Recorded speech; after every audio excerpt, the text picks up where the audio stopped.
Halo teman-teman, Altalim Indonesia, di mana saja berada, semoga teman-teman selalu sehat dan dilimpahkan banyak rezeki. Nah, kali ini kita membahas pendidikan budaya anti korupsi ya, pengertian korupsi dan penyebabnya yang menjadi materi kita kali ini di channel Altalim Indonesia. Semoga teman-teman menyimaknya dengan baik dan mari kita simak materinya sebagai berikut.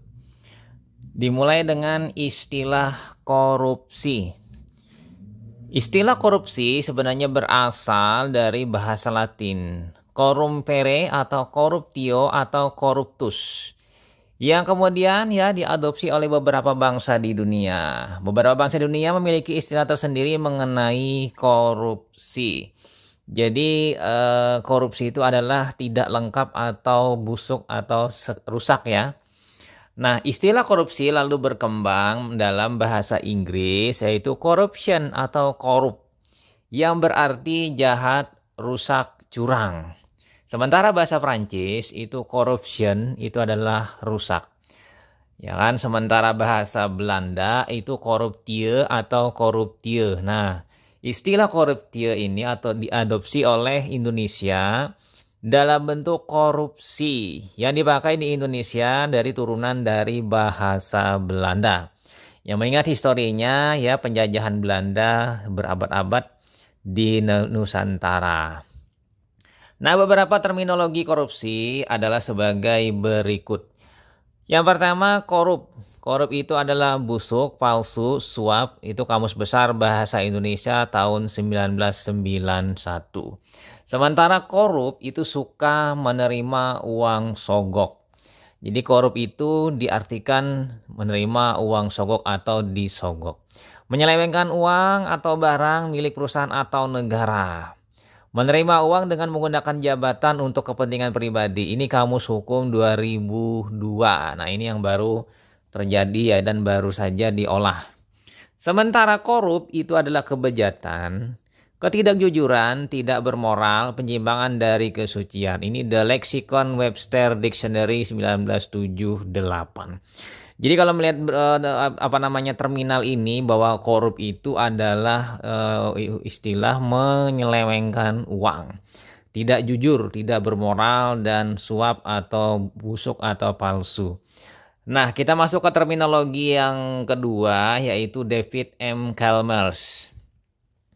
Tindakan-tindakan manipulasi dan keputusan mengenai keuangan yang membahayakan ekonomi. Jadi di sini manipulasi keuangan.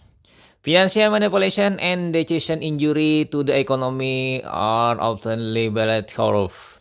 Sementara menurut J.J. Centuria itu adalah penyalahgunaan kekuasaan pemerintahan untuk keuntungan pribadi, the misuse of public power for private profit. Nah, kemudian kita masuk ke terminologi yang ketiga, yaitu Syed Hussein Al-Attas itu mengatakan bahwa tindakan yang meliputi penyuapan, bribery, pemerasan, extortion, dan nepotisme. Sementara Transparency International mengatakan bahwa penyalahgunaan kekuasaan, misuse of power, kekuasaan yang dipercayakan, of power and trust, dan keuntungan pribadi, private benefit, baik sebagai pribadi, anggota keluarga maupun kerabat dekat lainnya. Ini terminologi secara pengertian dari korupsi. Jadi pada prinsipnya korupsi itu adalah upaya untuk memperkaya diri sendiri, kemudian penyuapan, mengambil hak negara untuk kepentingan pribadi ya atau golongan. Nah, unsur-unsur dan perbuatan korupsi. Jadi unsur-unsur yang dapat menentukan sesuatu dapat dianggap sebagai korupsi ya, teman-teman, di sini ada beberapa hal. Yang pertama, secara melawan hukum. Yang kedua, memperkaya diri sendiri atau orang lain. Kemudian yang ketiga, merugikan keuangan atau perekonomian negara. Jadi di sini penting sekali ya mengenai unsur-unsurnya ada 3. Jadi melawan hukum negara ya, memperkaya diri, merugikan negara. Nah, kita masuk ke perbuatan yang dianggap tindak pidana korupsi, yaitu pertama pemberian suap, bribery. Nah, contohnya adalah menyuap PNS atau penyelenggara negara, memberi hadiah, menerima suap, menerima hadiah yang berhubungan dengan jabatannya. Ini satu yang poin pertama. Nah, poin kedua, penggelapan dalam jabatan, embezzlement. Nah, di sini pertama poin yang ada di sini adalah penggelapan uang atau membiarkan penggelapan. Yang kedua, memasukkan buku untuk pemeriksaan administrasi. Ketiga, merusak barang bukti. Yang keempat, membiarkan orang lain merusak barang bukti dengan jabatannya. Jadi di sini untuk penggelapan dalam jabatan ini karena memiliki jabatan dan berkuasa, lalu dia melakukan praktik korupsi dengan hal-hal yang tadi. Nah, kemudian praktek korupsi yang selanjutnya yaitu pemalsuan, fraud. Yang mana di sini adalah suatu tindakan atau perilaku untuk mengelabui orang lain atau organisasi untuk keuntungan dan kepentingan dirinya sendiri maupun orang lain. Nah, ini ya pemalsuan. Lalu selanjutnya pemerasan, extortion. Nah, ini pemerasan ini biasanya meminta sejumlah uang karena jasanya sebagai pemilik kekuasaan. Memaksa seseorang memberikan sejumlah uang, barang atau bentuk lain sebagai ganti dari seorang pejabat publik untuk berbuat atau tidak berbuat sesuatu yang dapat disertai ancaman fisik maupun kekerasan. Nah, inilah bentuk sebuah korupsi. Dia mengambil untung dengan meminta, ya kan, uang atau barang. Lalu yang selanjutnya adalah apa kira-kira? Penyalahgunaan kewenangan, abuse of power. Nah, ini mempergunakan kewenangan yang dimiliki karena dia sebagai pejabat publik, ya kan, untuk melakukan tindakan yang memihak atau pilih kasih kepada kelompok atau perorangan sementara bersikap diskriminatif terhadap lainnya. Ini misalnya memenangkan tender, ya, ini salah satunya penyalahguna wewenang, ya kan, memenangkan satu sisi lain tidak menang. Selanjutnya pilih kasih, favoritism. Nah, di sini terkait korupsi di sini yaitu memberikan pelayanan yang berbeda berdasarkan alasan hubungan keluarga, golongan yang bukan berdasarkan alasan yang objektif. Ini juga masuk dalam tindakan korupsi. Nah, selanjutnya apalagi? Menerima komisi, ya, commission. Jadi pejabat publik yang menerima sesuatu yang bernilai. Itu baik dalam bentuk uang, barang, ya kan, dan lain-lainnya. Tapi paling banyak itu yang paling ideal adalah uang, ya, di sini menerima komisi. Ini kenapa menerima komisi? Ini sebagai syarat untuk memperoleh pekerjaan atau hubungan bisnis dengan pemerintah. Jadi dia ini sebagai calo, mungkin bisa juga dia sebagai pintu gerbangnya untuk membina atau memulai bisnis. Nah, ini ya. Lanjut lagi yaitu yang bisa berpotensi yaitu pertentangan kepentingan, internal trading. Melakukan transaksi publik dengan menggunakan perusahaan milik pribadi atau keluarga dengan cara mempergunakan kesempatan dan jabatan dimilikinya untuk menangkan kontrak pemerintah. Nah, di sini dia di dalam sebuah pemerintahan, dia sebagai pejabat, kemudian dia memakai perusahaan pribadinya untuk masuk ke dalam sistem tender, lalu dia memenangkan perusahaan pribadinya. Jadi seperti monopoli, ya. Akibatnya yang lainnya tidak bisa masuk dan hanya perusahaan pribadi mereka saja yang berbisnis di dalam kontrak pemerintah tersebut.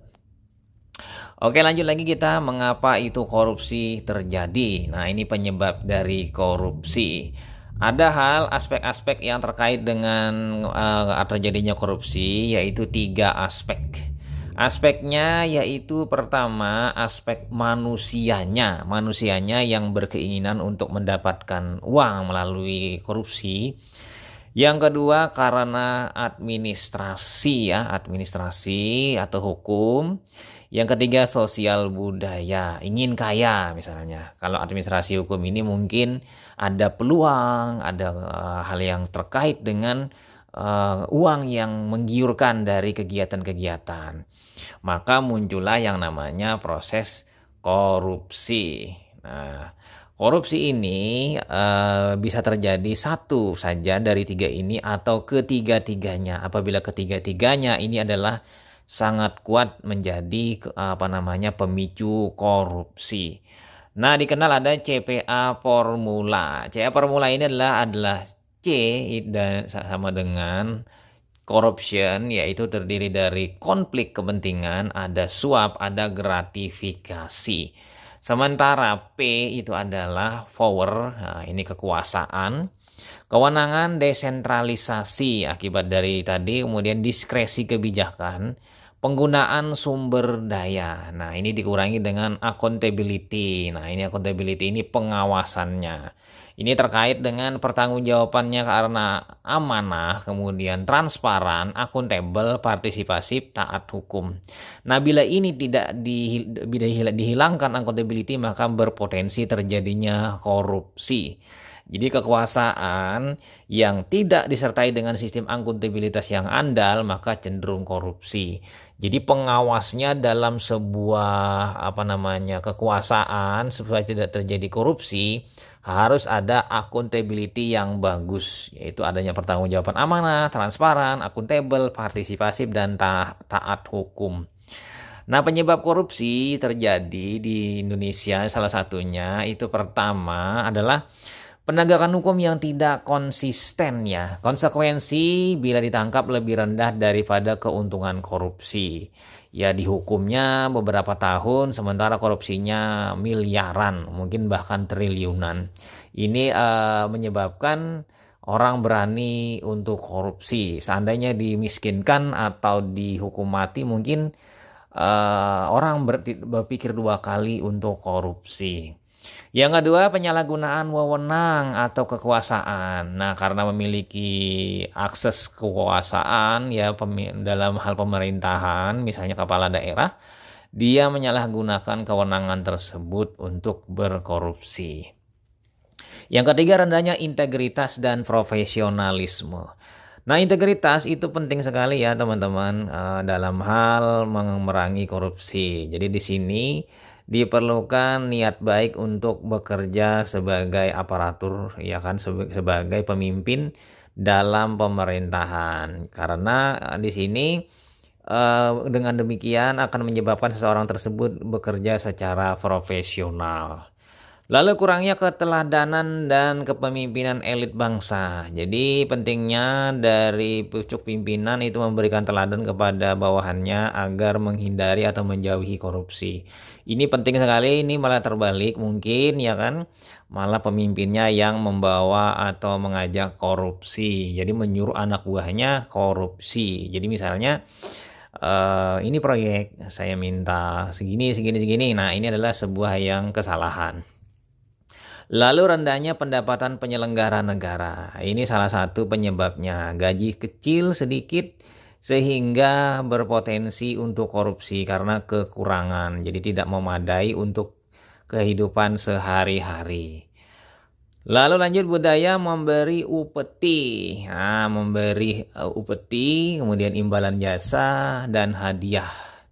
Jadi ini menjadi sebuah budaya yang tidak baik. Jadi bila proyeknya goal lalu memberi uang, memberi upeti ya.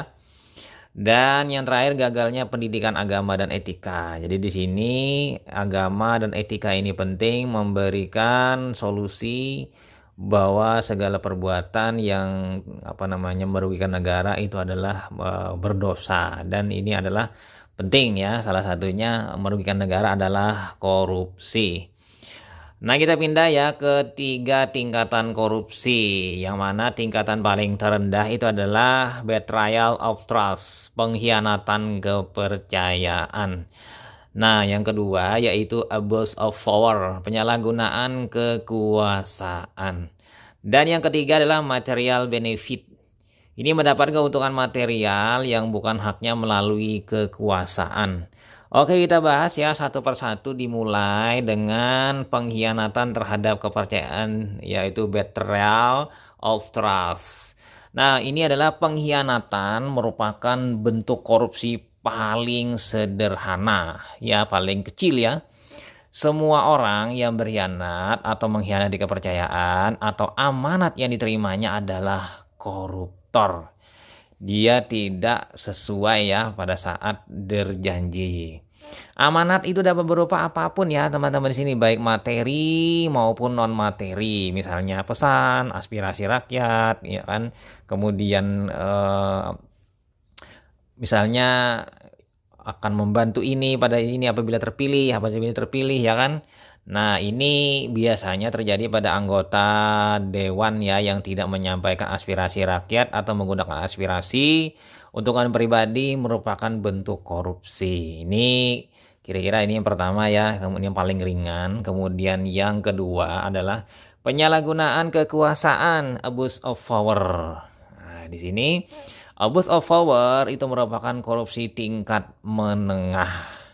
Mengapa dikatakan korupsi tingkat menengah? Karena merupakan segala bentuk penyimpangan yang dilakukan melalui struktur kekuasaan. Jadi melalui pemegang kekuasaan secara struktur, yaitu membawahi banyak orang atau banyak instansi.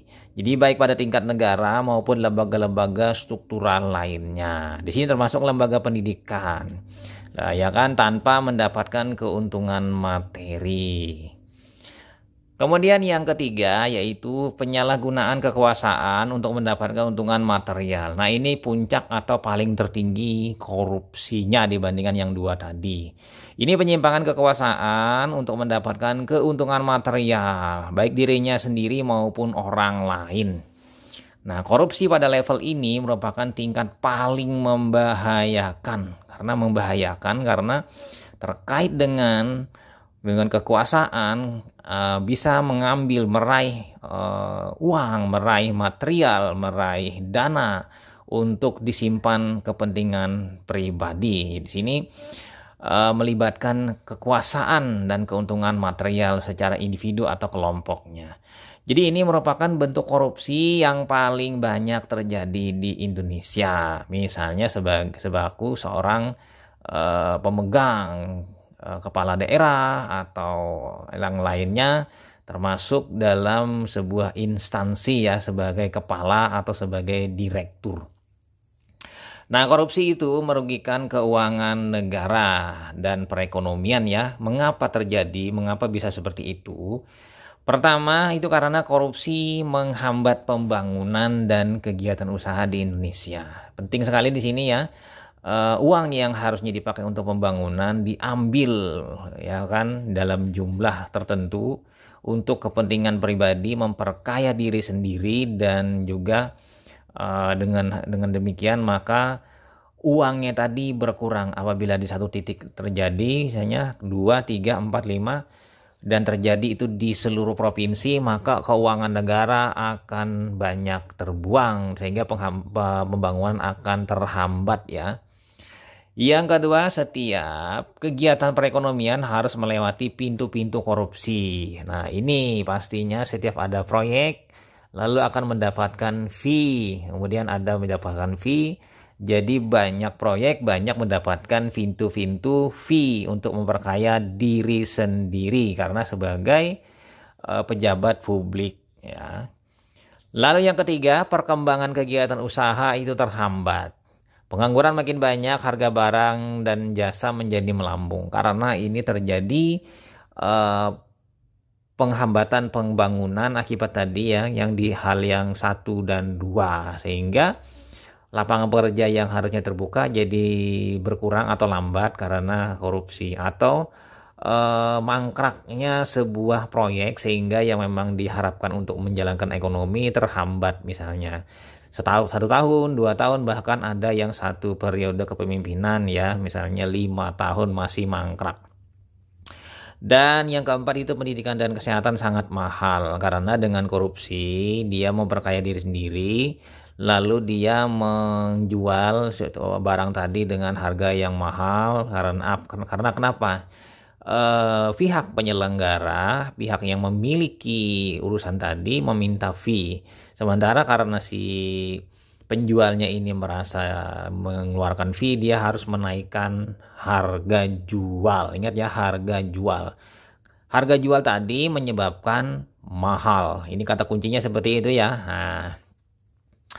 Nah, bagaimana? Habis itu lanjut lagi kita salah satu hal mengapa di Indonesia korupsi semakin sulit diberantas. Mengapa ya seperti itu? Nah, itu karena hal-hal berikut ini. Ya, secara ringkasnya, pertama karena korupsi sudah mendarah daging, sudah menjadi rezim yang sudah berlarut-larut. Sehingga perilaku korupsi sudah menjadi hal yang biasa dan bukan lagi dianggap sebagai penyakit yang harus segera disembuhkan. Jadi apabila bangsa ini ingin menjadi negara yang bersih, yang menjadi kuat dan negara maju, maka tindakan yang paling utama adalah memberantas korupsi. Nah, ya kan, dengan demikian di sini ya sulitannya yaitu jadi sulit membedakan mana perilaku korupsi, mana perilaku yang bukan korupsi. Jadi ibaratkan maling teriak maling. Nah, kira-kira itu ya mengenai korupsi, bagian dari pendidikan kita yaitu pendidikan anti korupsi. Semoga dengan paparan tadi ya teman-teman mendapatkan ilmunya tentang korupsi bagian pertama. Nanti kita bahas bagian kedua ya tentang korupsi. Semoga apa yang kita bahas tentang korupsi ini semakin banyak dan semakin menambahkan wawasan kita untuk peduli terhadap korupsi, sehingga dimulai dari sekarang kita berintegrasi untuk membudayakan anti korupsi. Oke ya, itu saja teman-teman. Semoga bermanfaat. Sampai jumpa di video-video selanjutnya. Pastinya pesan terakhir yaitu jauhi korupsi. Karena korupsi itu adalah uang yang tidak halal dan uang yang bukan hak. Jadi apalagi dibawa dimakankan ke anak, istri, atau suami, itu adalah sesuatu yang sangat tidak baik dan berdosa. Oke, itu saja teman-teman. Sampai jumpa di video-video selanjutnya. Saya Ahmad Le pamit. Bye.